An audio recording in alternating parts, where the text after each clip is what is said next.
Okay, last video for the 9-3B classwork help. This is problem number 40. Here's the function that we're going to have to factor. Remember, we're going to fully factor the function using these factoring tips.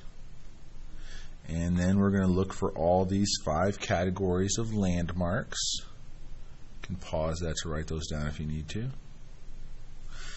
Okay, so here we go. Fully factoring this, I just have a difference of 2 squares on the bottom. So it equals 2 over x plus 2, x minus 2. Now we can go through our 5 categories for the analysis. Where are any common zeros? Do I have any common zeros? Well, that's just a constant. That means they're not going to have a constant, any holes. So no holes in the graph. Let's talk about vertical asymptotes. Where is the denominator equal to 0? Well, it's equal to 0 at negative 2 and plus 2. So these 2 places at plus and minus 2, right there and right there, we're going to have vertical asymptotes. How about horizontal asymptotes? Let's do degree analysis. The degree of the constant is 0. The degree of the bottom is second.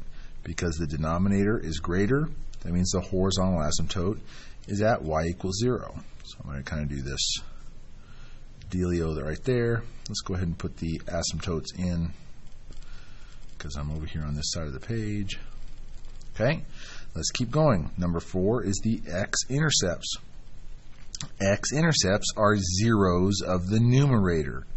There are no zeros of the numerator because it's always equal to 2. So in other words, this graph is never going to hit the x-axis. That's useful information. So we say none there. And then how about the y-intercepts?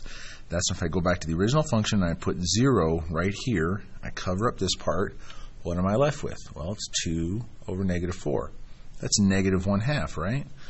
Stupid lights in the classroom. So the y-intercept is at negative 1/2. So this is the only point on the axis that gets hit. Now this is useful information because this graph should be down here. Let's make sure this makes sense. Do number analysis. Okay, this is what I call number analysis. Now follow along as I talk about the numbers and do mental math to plug them into the function. Let's take a number way over here that's 10. 2 divided by 10 squared, that's 100 minus 4 is 96. 2 divided by 96, it's a really small number, but it's positive. So all the numbers to the right of this asymptote are going to be positive y values. As a matter of fact, they're really small here, and then they do this branch thing up towards the asymptote there. As a matter of fact, the same thing happens over here. If we put in negative 10, the only place it goes right here, negative 10 squared is again positive 100. 2 divided by, it's exactly the same as over here. So this branches like that. Now, most of the time, unless you have a 0 squared on the bottom, if the asymptote is at positive infinity on the right, if the graph is at positive infinity on the right of the asymptote, it's at negative infinity on the left.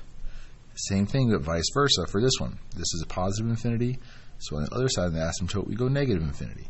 And then these just have to go and meet at that y-intercept. And you're done.